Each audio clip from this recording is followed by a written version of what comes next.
جنہوں نے کسی مدرسے میں نہیں پڑھا، جن کو قرآن مقدس تک بھی درست پڑھنا نہیں آتا ہے، وہ لوگ آج مولوی بن بیٹھے ہیں، اور وہی نیم حکیم خطرے جان نیم ملا خطرے ایمان بنے ہوئے ہیں۔ تنازع نہ ہو، فتنہ نہ ہو، اکھاڑا نہ بنے مسجد، ممبر کو اچھے سے انداز استعمال کرے اور مہذب طریقے سے وہ اپنے عقائد پر دلائل دے سکتے ہیں، مسائل پر دلائل دے سکتے ہیں۔ آج کل ہر کوئی ماں باپ صرف بچوں کو دنیاوی معاملات میں آگے بڑھانا چاہتے ہیں۔ جو چیز ان کے اخلاق، ان کے کردار، ان کی ظاہر و باطن کو بہتر اور پاکیزہ بنانے والی چیزیں، ان سے ہم ان کو دور رکھتے ہیں، وہ ہے دین کی تعلیم۔ اب نوجوان طبقہ دین سے دور بھاگتا جا رہا ہے، دنیاوی مجالس، رقص اور سرور کی محفلیں، بے حیائیاں، رات و دن انہی کاموں میں، سوشل میڈیا، برائیاں، صرف اسی کا فروغ ہے۔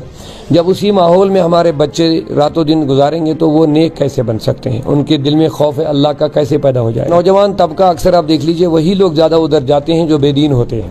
پڑھے لکھے تو دنیاوی تعلیم ان کے پاس بہت کچھ ہوتی ہے، آپ دیکھیں بڑے گھرانوں کے بچے ڈرگز میں مبتلا ہو رہے ہیں، بڑے آفیسروں کے بچے، ہم نے ان کو سب کچھ میسر رکھا، لیکن جو چیز ان کو اچھے راستے پہ چلانے والی تھی اس کا ہم نے ان کو ذہن بھی نہیں دیا کبھی۔ آج ہم آپ کی ملاقات کرانے جا رہے ہیں کشمیر کے مشہور عالم دین جناب عبدالرشید داودی صاحب سے، جو تحریک صوت الاولیاء کے بنی ہے اور ان کی سرپرستی میں چلنے والا دارالعلوم صوت الاولیاء کشمیر میں دینی تعلیم کا ایک خاص مرکز ہے۔ یہاں پہ ہر سال بہت سے اسٹوڈنٹس دین کی تعلیم حاصل کرنے کے لیے آتے ہیں۔ آپ کو بتاتے چلیے کہ داودی صاحب نہ صرف تعلیم میں اپنا کردار بنائے ہوئے ہیں، بلکہ کشمیر میں اگر کوئی مسائل ہو وہ ہمیشہ اپنی آواز کھڑی کرتے ہیں۔ تو آج کل ہر کوئی ماں باپ صرف بچوں کو دنیاوی معاملات میں آگے بڑھانا چاہتے ہیں۔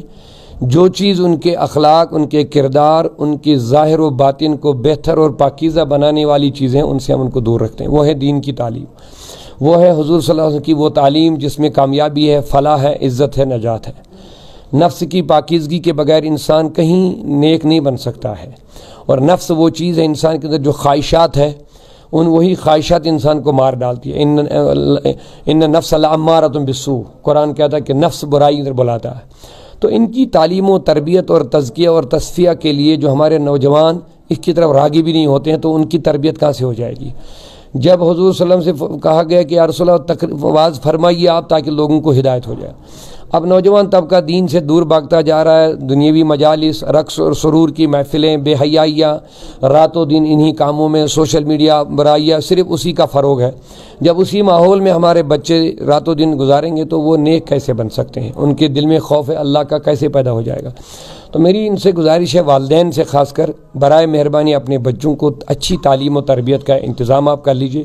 جہاں آپ اپنے بچوں دنیاوی تعلیم، دنیاوی کوچنگ وغیرہ کرانے کے لیے، بڑی بڑی ڈگریاں حاصل کرنے کے لیے اپنا سب کچھ لگا دیتے ہیں، مال، دن، دولت، اپنی عزت، سب کچھ، وہاں کم از کم تھوڑا سا ٹائم ان کی اچھی تعلیم و تربیت کے لیے بھی لگائیے، تاکہ یہ بچہ جہاں دنیا دار بھی بنے گا وہاں دیندار بھی بنے گا۔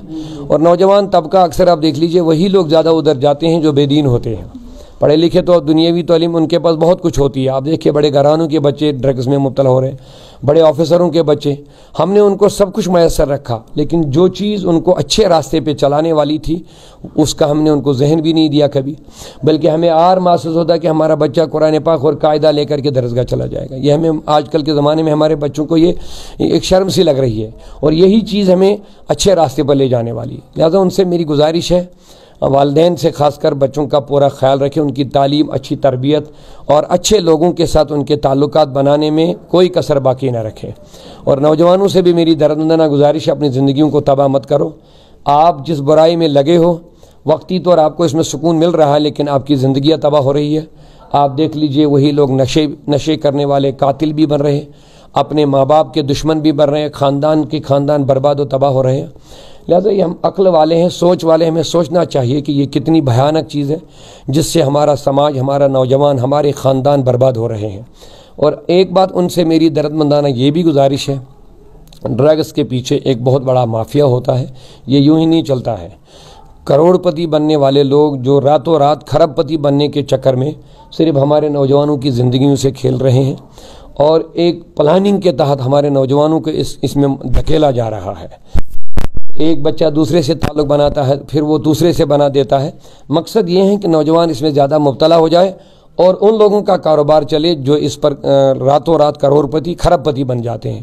تو ہمارے نوجوانوں کو بھی سوچنا چاہیے کہ ہماری زندگیوں کے ساتھ کھیل کر اور ہمارے نوجوانوں کو تباہی کے دہانے پر بلکہ ان کو موت تک پہنچانے میں، خودکشی تک پہنچانے میں انہی لوگوں کا ہاتھ ہوتا ہے جو اس کے مافیا پیچھے چلنے والے ہوتے ہیں۔ برائے مہربانی اپنی عزت، اپنی زندگی کا خیال رکھے۔ آپ انسان ہیں، انسان ہو کر کے زندگی گزارے، اسی میں آپ کی عزت ہے دنیا اور آخرت میں۔ سر اگر وہ فیس بکس پر، وہ مسجدوں میں ایک دوسرے کے ساتھ ہی لڑتے، ایک حساب کا ٹرینڈ جیسا بن چکا ہے، آپ کی کیا رائے رہے گی اس بارے میں؟ دیکھیے اس میں بھی بہت ساری چیزیں ہیں جو اس وقت تفصیل میں نہیں جا سکتے، لیکن اتنا ضرور ہے، اس میں دو چیزیں ہیں۔ آج کل جو فیس بک، یوٹیوب وغیرہ کا جو چکر چلا ہوا، اسی کے چکر میں بہت سارے لوگ گھر بیٹھے مولوی بنے ہوئے ہیں۔ کمرے میں بیٹھ کر کے دو چار کتابیں سامنے اردو کی کتابیں پڑھی تو دیا مسئلہ، فیس بک پہ کوئی فتنہ، کوئی متنازع مسئلہ ڈال کر کے یا کسی شخص کی مخالفت کر کے اس کو پھر لوگ آگے چلا دیتے ہیں۔ تو ان کا اپنا کام چلتا ہے، ان کا اپنا دندہ یوٹیوب کے ذریعے سے، جو بھی ان کا، مجھے اس کا پورا پتہ نہیں ہے، لیکن یہی ایک بڑا کارن اور بڑی وجہ یہ ہے کہ ان پڑھ اور جنہوں نے کسی مدرسے میں نہیں پڑھا، جن کو قرآن مقدس تک بھی درست پڑھنا نہیں آتا ہے، وہ لوگ آج مولوی بن بیٹھے ہیں، اور وہی نیم حکیم خطرے جان، نیم ملا خطرے ایمان بنے ہوئے ہیں۔ ان کے پاس کوئی نالج نہیں، صحیح کوئی عربی علوم کی مہارت نہیں، زانو تلمذ نہیں، مدرسوں سے پڑھے نہیں ہیں۔ فیس بک میں اپنے آپ کو مشہور کرنے کے لیے، سستی شہرت حاصل کرنے کے لیے، وہ لوگ اپنے ویورز، اپنے فالوورز بڑھانے کے لیے ایسے متنازع اور فتنہ والے مسئلے سوشل میڈیا پہ ڈال دیتے ہیں جو ایک فتنے کی وجہ بن جاتی ہے۔ اور دوسری بات، علماء کے درمیان اختلاف ہر زمانے میں رہا ہے، لیکن اگر وہ واقعی عالم دین ہیں، واقعی سنجیدہ لوگ ہیں، تو وہ مثبت انداز سے ایک دوسرے سے علمی مسائل میں اختلاف کر سکتے ہیں۔ شریعت میں، اسلام میں، قرآن میں کوئی اس میں پابندی نہیں، لیکن ایک دائرے کے اندر تنازع نہ ہو، فتنہ نہ ہو، اکھاڑا نہ بنے مسجد، ممبر کو اچھے سے انداز استعمال کرے اور مہذب طریقے سے وہ اپنے عقائد پر دلائل دے سکتے ہیں، مسائل پر دلائل دے سکتے ہیں۔ اگر کسی کو وہ اچھا اس کے ساتھ اختلاف ہے تو وہ دائرے کے اندر مہذب انداز سے علمی معاملہ، علمی تناظر میں وہ اس کا اختلاف کر سکتا ہے، لیکن ایک ایسا اپنے آپ کو گرا دینا، پھر وہ لینگویج استعمال کرنا جو ممبر کے لائق نہیں ہے، وہ غیر مناسب ہے۔ ان سے ہماری گزارش ہے کہ اس چیز کو فروغ نہ دے۔